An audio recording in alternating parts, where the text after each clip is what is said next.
In the dim light beneath the wing of a worn bomber, a man in grease-stained coveralls tightened the last bolts on a weapon no handbook had ever approved. The morning air was still, almost fragile, as if holding its breath while he worked. Metal clicked softly in his hands. Behind him, the war in the Pacific was collapsing, one failed tactic at a time. No one watching that scene could have guessed what those improvised guns would one day do. The Americans had tried everything. High-altitude bombing that missed its mark, medium-altitude runs that left crews exposed and dying, convoys slipped through the gaps, and every failure carried a weight measured in lives, not numbers. Yet here, far from the committees and specifications, a single mechanic turned pilot believed the answer was simpler. Hit lower, hit faster, hit harder.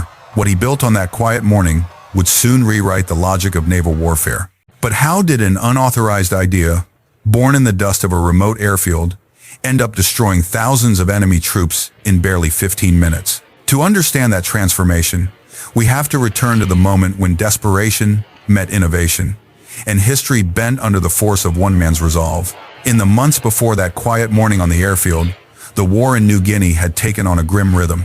Convoys moved freely across the sea.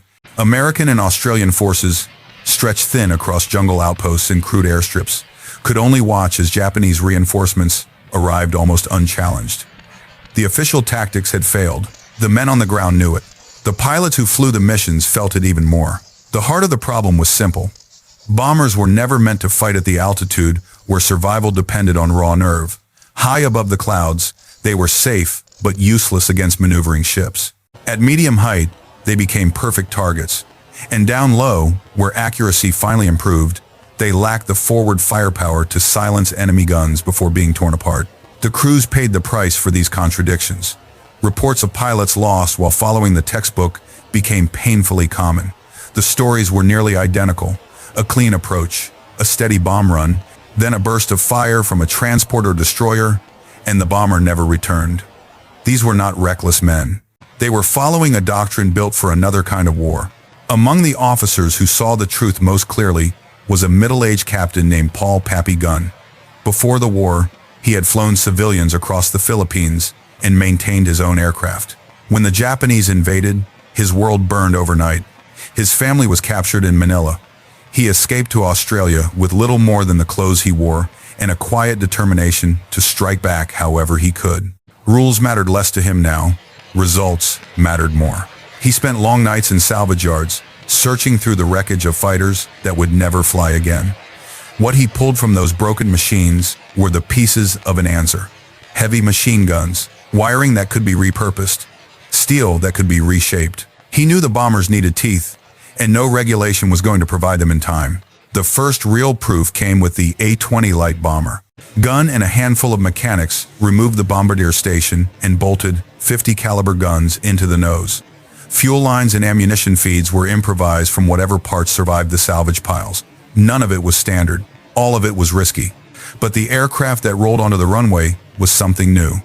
Not a bomber waiting for fighters to protect it, but a predator built to dive low, fire first, and survive.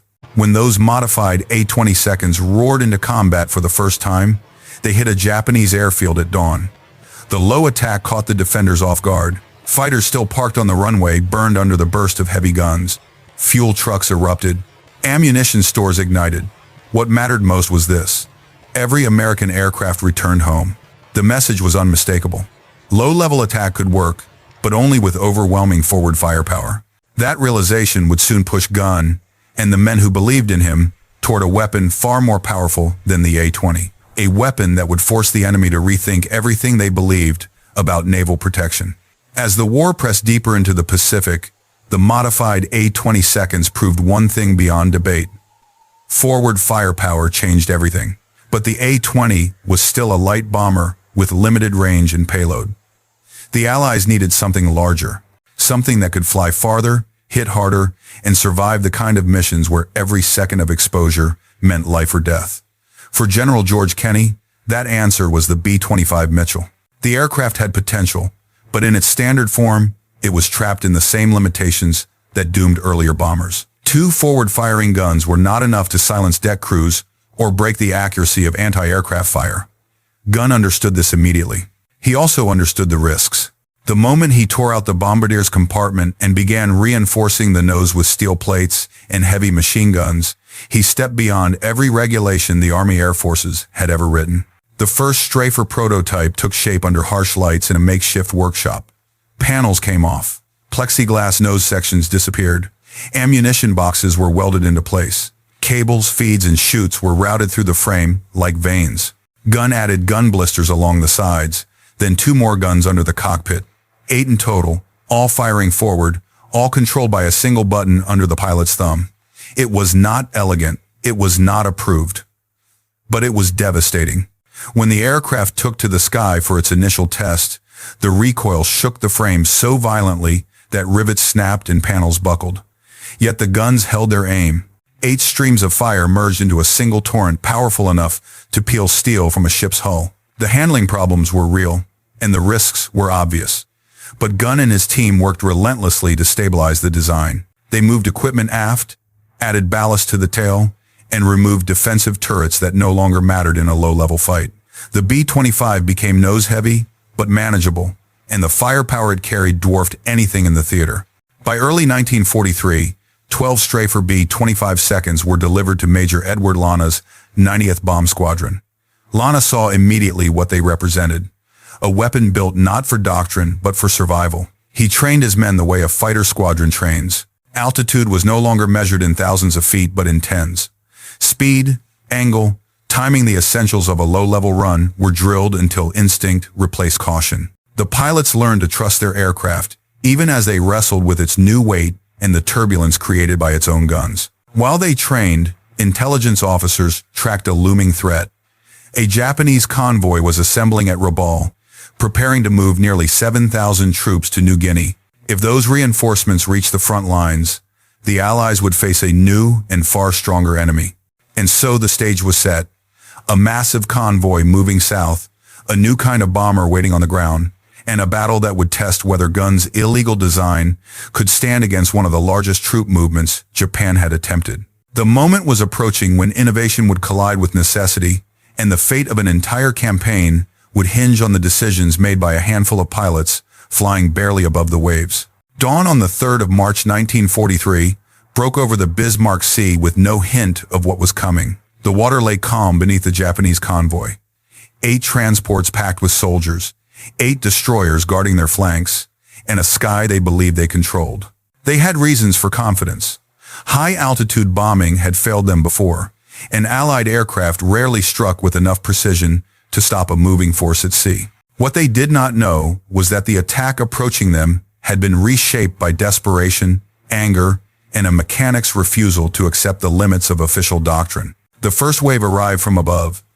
B-17 seconds dropped their bombs from medium altitude, scattering explosions across the convoy's perimeter, but scoring few decisive hits. Japanese fighters surged upward to meet them, dragging air cover away from the sea.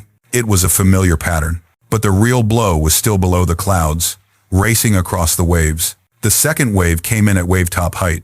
Australian Beaufighters skimmed the surface, firing cannon shells that ripped through bridges, fire control stations, and exposed crews. Their attack left the convoy stunned. Many anti-aircraft guns were angled too high, built to track threats from above, not predators striking from the horizon. For a few seconds, there was only confusion, metal clanging, officers shouting, ships turning without orders. Then the Strafer B-25 seconds arrived. Major Edward Lana led the first element. 3 bombers flying so low that their propellers seemed to cut lines across the sea. At 1,000 yards, Lana pressed the trigger. The 8 .50 caliber guns answered as one. The sound was a violent physical force that filled the cockpit.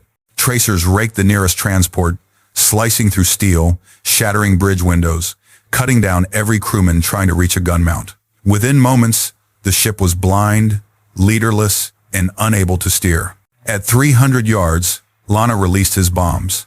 They struck the water, skipped like stones, and slammed into the hull at the waterline before detonating deep inside the cargo decks. The transport broke apart in less than 3 minutes. Hundreds of soldiers never reached daylight. His wingmen hit 2 more transports. One lost its boilers in a burst of steam and fire. Another took a blast amidships that opened a 20-foot wound. Lifeboats toppled. Men leapt into the sea. The convoy that had been tightly organized only minutes earlier dissolved into chaos. Behind Lana, more B-25 seconds pressed their runs. Destroyers tried to maneuver, but many had already lost their bridge crews. One vessel, attempting to evade, collided with a damaged transport. Both were doomed. By the time the final Strafer pulled away, the sea behind them was a field of burning oil, overturned lifeboats, and collapsing hulls. The crushing reality settled quickly. More than 3,000 Japanese troops were gone. 8 transports sunk, 4 destroyers lost, 2 more crippled. What had begun as a reinforced march to strengthen the front in New Guinea had turned into one of the most catastrophic defeats Japan suffered at sea. For the Allies, the cost was not small airmen lost, aircraft gone, but it was nowhere near the scale of what they had inflicted.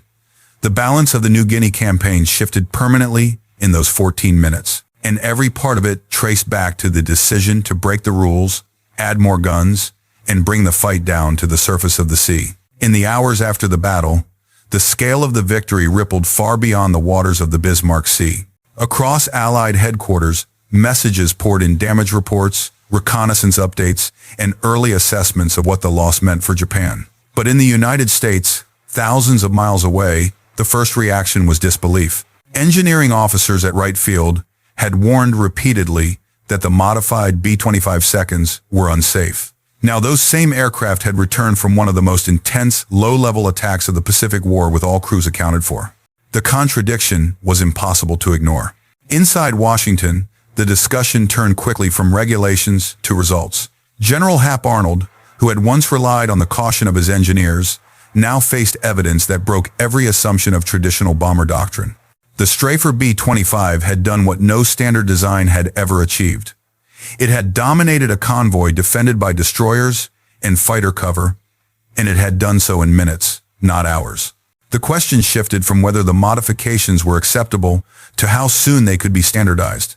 In that moment, American air strategy bent decisively toward innovation driven from the front lines. For Japan, the consequences were immediate and severe.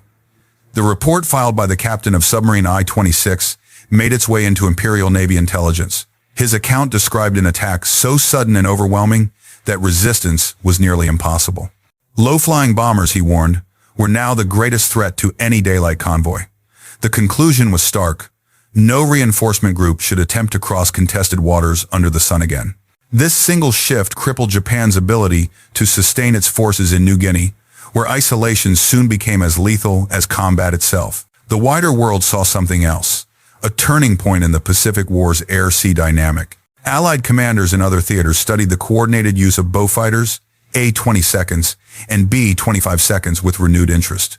Low-level attack was no longer an experiment. It was a proven doctrine. Squadrons across the Pacific began requesting Strafer configurations. Even in Europe, where different threats shaped the battlefield, air crews took note of what concentrated forward fire could achieve against hardened positions. What began as an unauthorized field modification had reshaped the strategic landscape.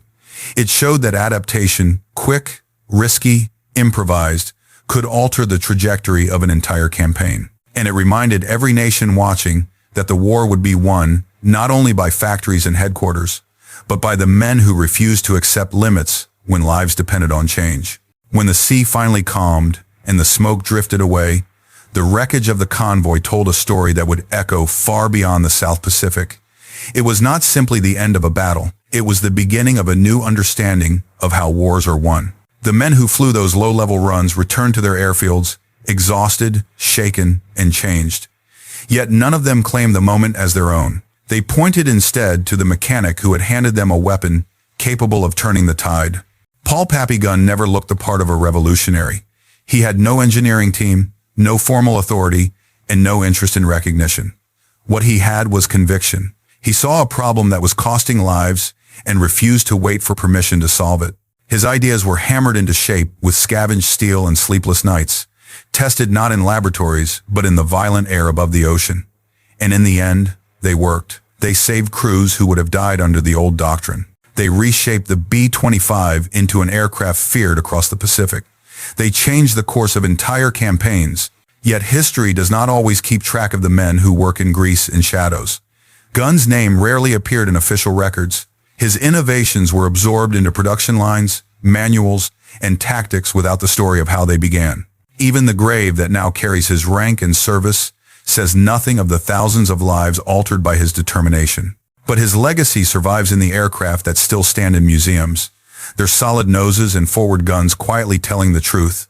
Someone, somewhere, chose to break the rules at the exact moment it mattered most. For those who study the Pacific War, the lesson remains as sharp today as it was in 1943. Progress is often born from uncertainty. Courage comes not only from the cockpit, but from the workshop, from the willingness to challenge what has always been done. And every battle contains a moment when a single decision made by a commander, a pilot, or a mechanic bends history in a new direction. If this story speaks to you, share your thoughts below. What lessons do you see in the risks these men took? And which forgotten figures of the war deserve to be remembered next? Thank you for watching. The battles may be long over, but the history is still being written.